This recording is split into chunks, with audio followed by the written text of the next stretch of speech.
Going on about this Afro think tank. Black woman gonna explain a thing or two about conservatives because she was born and raised in Utah, which is absolutely insane. Any black person from the country of Utah, all right, I blame your parents for taking job opportunities out there in them white places, all right, and forcing you to be raised amongst goddamn savage barbarians, all right. There's a whole bunch of people that's forced to live with these white folks because their goddamn daddy got a job opportunity way out there in the goddamn Midwest and shit, and they fucking pulled their family all the way from the safety of the black community all the fucking way out there into the countries out there. You know, I call them different, they different countries. This is straight, this Europe, all right? But it's America version of Europe. So you just take the fucking fish and chips out and shit, and fucking tea and crumpets, add beer and fucking fentanyl, and there you go, right? So, you know, she's gonna explain what conservatives are, because she lives amongst them. She had to survive amongst them. Her switching code had to switch to that shit just to survive, right? Which is fucking absolutely advanced mode, all right?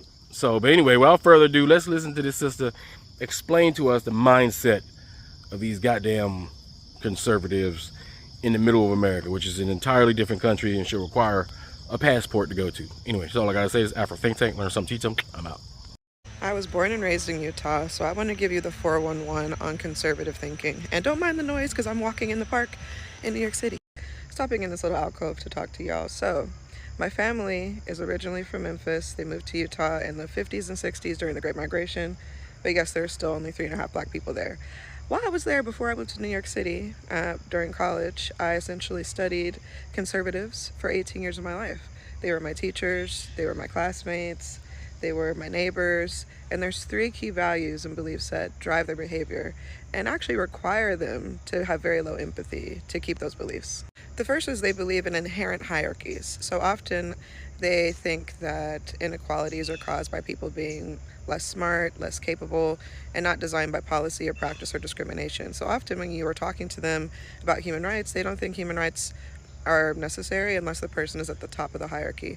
That's why you're seeing all this selective empathy when it comes to conservative bigots getting assassinated and them getting compared to MLK on social media. The second and third beliefs that drive a lot of their thinking is rigidity and simplicity. There is no room for nuance. Everything should be black and white, and there shouldn't really be any gray areas in how we're making decisions. And that's often because conservative brains, research has shown, have stronger responses to novelty and changes in their environment. So they see those as threats versus just change being an inevitable and necessary part of life. So hierarchy, black and white thinking, and simplicity in beliefs doesn't really allow a lot of compassion and empathy for others. It allows compassion and empathy for people who are like them and think like them and look like them, but there's very little window of tolerance or empathy for other people. And it's because their beliefs make it okay to be that way. Now, if you're a bit confused on why you see these conservatives getting on the internet and having selective empathy for some groups and not giving a damn about any others, it's because of those 3 key beliefs. So I study and teach ethical and cultural wisdom as a tool for practicing a new form of leadership. And if you're interested in hearing more takes about all types of topics, follow me and go to my link in bio. Free Sudan! Boycott diamonds and gold! Free Sudan! Boycott diamonds and gold! We most definitely cannot forget about the people of Sudan!